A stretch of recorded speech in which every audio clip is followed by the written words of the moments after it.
Hi മക്കളെ, എല്ലാ മക്കൾക്കും പുതിയൊരു വീഡിയോയിലേക്ക് സ്വാഗതം. ഇന്ന് നമ്മൾ നോക്കാൻ പോകുന്നത് 5ാം ക്ലാസ്സിലെ അടിസ്ഥാന പാഠാവലിയിലെ 1ാമത്തെ യൂണിറ്റിലെ 2ാമത്തെ പാഠഭാഗമായിട്ടുള്ള കാട്ടിലെ കളികൾ എന്ന പാഠഭാഗമാണ്. അപ്പോൾ എന്തൊക്കെയാണ് ഈ ഒരു പാഠഭാഗത്ത് നമുക്ക് പഠിക്കാനുള്ളത്, അതുപോലെ തന്നെ എന്തൊക്കെയാണ് ഇതിലെ പ്രവർത്തനങ്ങൾ എന്ന് നമുക്ക് നോക്കാം. ഓക്കെ, കാട്ടിലെ കളികൾ. നല്ല ഭംഗിയുള്ള ചിത്രമൊക്കെ കൊടുത്തിട്ടുണ്ട് അല്ലേ? കണ്ണനും കൂട്ടുകാരും തമ്മിലുള്ള ഒരു ചിത്രമാണ് തന്നിട്ടുള്ളത്. അപ്പോൾ അതുമായി ബന്ധപ്പെട്ട ഒരു പാഠഭാഗം തന്നെയാണിത്. കവിതാഭാഗമാണ്. കൂട്ടുകാർ കവിതാഭാഗം നന്നായിട്ട് വായിച്ച് മനസ്സിലാക്കി നല്ല ഈണത്തിൽ ചൊല്ലി നോക്കുക. ഓക്കെ, അപ്പം അത് ചൊല്ലുന്നില്ല, നമുക്ക് നേരെ പ്രവർത്തനങ്ങളിലേക്ക് നോക്കാം. അതിന് മുന്നേ ആയിട്ട് ഇത് കൃഷ്ണഗാഥയിലെ ചെറുശ്ശേരി എഴുതിയ കൃഷ്ണഗാഥയിലെ ഒരു ഭാഗമാണ്. അപ്പോൾ എന്താണ് ഈ കവിതയുടെ ആശയം എന്ന് നമുക്കൊന്ന് നോക്കാം. ചെറുശ്ശേരിയുടെ കൃഷ്ണഗാഥയിലെ ഒരു ഭാഗമാണ് കാട്ടിലെ കളികൾ എന്ന ഈ ഒരു പാഠഭാഗം. പശുക്കളെ മേയ്ക്കാൻ കാട്ടിൽ പോയ കണ്ണനും കൂട്ടുകാരും കളിക്കുന്ന കളികളാണ് ഈ കവിതയിലെ വിഷയം. കണ്ണനും കൂട്ടുകാരും പശുക്കളെ മേയ്ക്കാനായി കാട്ടിലേക്ക് പോകാൻ തീരുമാനിച്ചു. കാട്ടിൽ ചെന്നിട്ട് വേണം ഭക്ഷണം കഴിക്കാൻ. അതുകൊണ്ട് തന്നെ രാവിലെ കൂട്ടുകാരെയെല്ലാം കണ്ണൻ ഉറക്കത്തിൽ നിന്നും വിളിച്ചുണർത്തുകയും കാട്ടിൽ ചെന്നിട്ട് സന്തോഷത്തോടെ ഊണ് കഴിക്കാമെന്ന് പറഞ്ഞ് പശുക്കളുടെ പിന്നാലെ കണ്ണനും കൂട്ടുകാരും കാട്ടിലേക്ക് പോവുകയും ചെയ്തു. മയിലുകൾ കൂകുമ്പോൾ ഒപ്പം കൂകിയും കുയിലുകൾ പാടുമ്പോൾ ഒപ്പം പാടുകയും പക്ഷികൾ പറക്കുമ്പോൾ അവയെ പിടിക്കാനായി വേഗത്തിൽ ഓടുകയും അരയന്നത്തെ പോലെ പതിയെ നടക്കുകയും അതിനെ പോലെ കരയുകയും ചെയ്തു. സ്വന്തം നിഴലിനോടൊപ്പം കളിച്ചും സംസാരിച്ചും ഒച്ചത്തിൽ ശബ്ദമുണ്ടാക്കിയും അവയുടെ മാറ്റൊലി കേട്ടും അവർ നടന്നു. മരത്തിൽ തൂങ്ങിയാടുന്ന കുരങ്ങന്മാരുടെ വാലിൽ പിടിച്ചു വലിച്ചും കുട്ടികളും കണ്ണനും കളിച്ചു. ഇതിനിടയിൽ കംസന്റെ വാക്ക് കേട്ട് ഒരു അസുരൻ കണ്ണന്റെ അടുത്തേക്ക് എത്തി. ഇതാണ് ഈ പാഠഭാഗത്തിന്റെ ഇതിവൃത്തം എന്ന് പറയുന്നത്. അപ്പൊ ഇതാണ് ഈ ഒരു കവിതയിൽ പറയുന്ന ആശയം എന്ന് പറയുന്നത്. ഓക്കെ, ഇനി നമുക്ക് പ്രവർത്തനങ്ങൾ നോക്കാം. ഒന്നിച്ചു ചൊല്ലാം, കേൾക്കാം, രസിക്കാം. കാട്ടിലെ കളികൾ എന്ന കവിത ചെറു ഗ്രൂപ്പുകളായി തിരിഞ്ഞ് ചൊല്ലി നോക്കൂ. സമാനമായ ഒരു കവിതാഭാഗം താഴെ കൊടുത്തിട്ടുണ്ട്. രണ്ടും ഒരേ ഈണത്തിൽ ചൊല്ലാൻ കഴിയുന്നുണ്ടോ എന്നാണ് ചോദിച്ചിട്ടുള്ളത്. ഇവിടെ ONVയുടെ ഒരു കവിതാഭാഗമാണ് കൊടുത്തിട്ടുള്ളത്.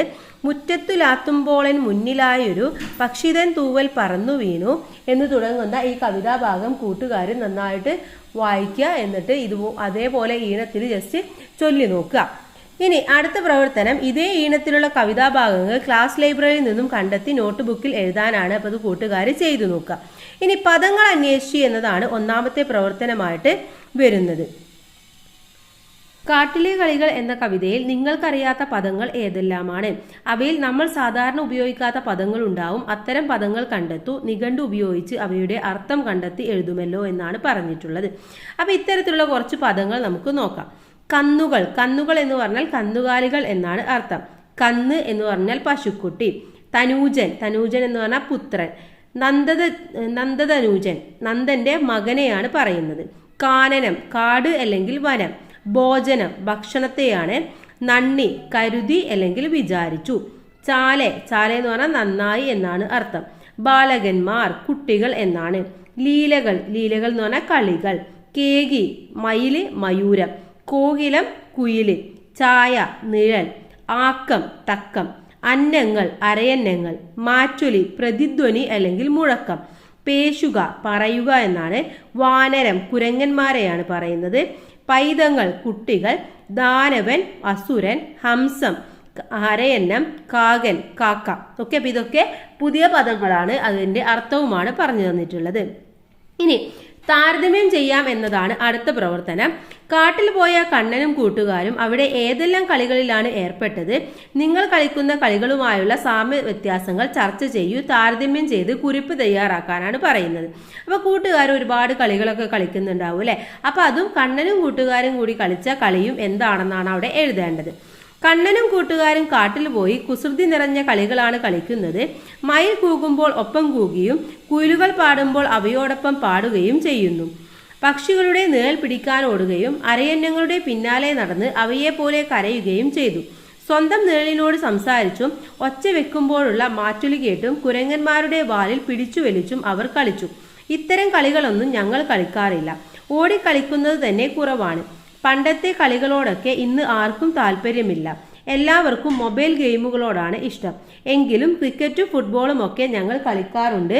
കാലം മാറുന്നതിനനുസരിച്ചുള്ള മാറ്റങ്ങൾ കളികളിലും ഉണ്ടായിട്ടുണ്ട്. അടുത്ത പ്രവർത്തനം നോക്കാം. കളിയഴക് വരിയഴക് എന്നുള്ളതാണ്. കേകികൾ കൂകുമ്പോൾ കൂകിത്തുടങ്ങിനാർ, കോകിലം പാടുമ്പോൾ പാടുകയും. മുകളിൽ കൊടുത്ത വരികൾ വീണ്ടും വായിക്കൂ. എന്തെല്ലാം കാഴ്ചകളാണ് നിങ്ങൾ കണ്ടത്? ഇതുപോലുള്ള കൂടുതൽ സന്ദർഭങ്ങൾ കവിതയിൽ നിന്നും കണ്ടെത്തുക. അവ നമുക്ക് ക്ലാസ്സിൽ എങ്ങനെയെല്ലാം അവതരിപ്പിക്കാം?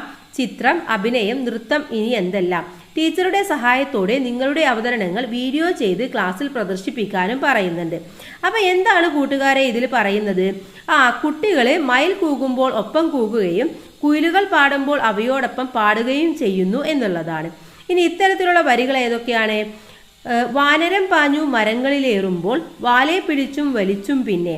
അതുപോലെ തന്നെ അന്നങ്ങൾ പോലെ നടന്നതിന് പിന്നാലെ അന്നത്തെ പോലെ കരഞ്ഞു പിന്നെ. ഇതൊക്കെ ഇത്തരത്തിലുള്ള വരികളാണ്. അടുത്ത പ്രവർത്തനം എൻ്റെ കളിമോഹങ്ങൾ എന്നുള്ളതാണ്. നിങ്ങൾ ആഗ്രഹിച്ചിട്ടും കളിക്കാൻ കഴിയാത്ത കളികളുണ്ടോ? ഏതെല്ലാം? എന്തുകൊണ്ടാവും അതിന് കഴിയാത്തത്? നിങ്ങളുടെ കണ്ടെത്തലുകൾ ഓരോരുത്തരായി ക്ലാസ്സിൽ പറഞ്ഞ് അവതരിപ്പിക്കൂ. എൻ്റെ കളിമോഹങ്ങൾ എന്ന കുറിപ്പായി എഴുതാനും പറയുന്നുണ്ട്. അപ്പം നിങ്ങൾക്ക് ഇതുപോലെ ഇഷ്ടമുള്ള എന്തെങ്കിലും കളി ഉണ്ടായിരിക്കും അല്ലെ? പക്ഷെ അതെന്താണ്, കൂടുതലായിട്ട് ചെയ്യാൻ പറ്റാത്ത സാഹചര്യങ്ങളോ അല്ലെങ്കിൽ എന്തെങ്കിലും കാരണങ്ങൾ ഉണ്ടായിരിക്കും. അപ്പം അതിനെക്കുറിച്ചാണ് എഴുതേണ്ടത്. ഇവിടെ ക്രിക്കറ്റിനെ കുറിച്ചാണ് പറയുന്നത്. ക്രിക്കറ്റ് എനിക്കിഷ്ടമാണ്. പാഠഭാഗങ്ങളൊക്കെ നന്നായി പഠിച്ചാൽ TV യിൽ ക്രിക്കറ്റ് കാണാൻ അമ്മ അനുവാദം തരും. എനിക്കൊരു നല്ല ക്രിക്കറ്റ് കളിക്കാരനാകണമെന്നുണ്ട്. എന്നാൽ അതിനുള്ള വലിയ കളിസ്ഥലമോ കളിക്കാനുള്ള ഉപകരണങ്ങളോ ഇല്ല. മാത്രമല്ല നല്ലൊരു കളിക്കാരനാകാൻ മികച്ച പരിശീലനം ആവശ്യമാണ്. ഇപ്പോൾ അതിനുള്ള സൗകര്യമൊന്നും ഇല്ലെങ്കിലും ഞാൻ എൻ്റെ മോഹം ഉപേക്ഷിച്ചിട്ടില്ല.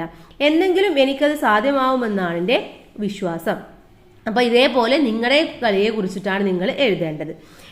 ഇനി പാഠഭാഗം കഴിഞ്ഞു. അടുത്ത പാഠഭാഗം എന്ന് പറയുന്നത് പന്ത് കളിക്കാൻ ഒരു പെൺകുട്ടി എന്നുള്ളതാണ്. അത് നമുക്ക് അടുത്ത വീഡിയോയിൽ ഡിസ്കസ് ചെയ്യാം. എല്ലാ കൂട്ടുകാർക്കും താങ്ക്സ് ഫോർ വാച്ചിങ്.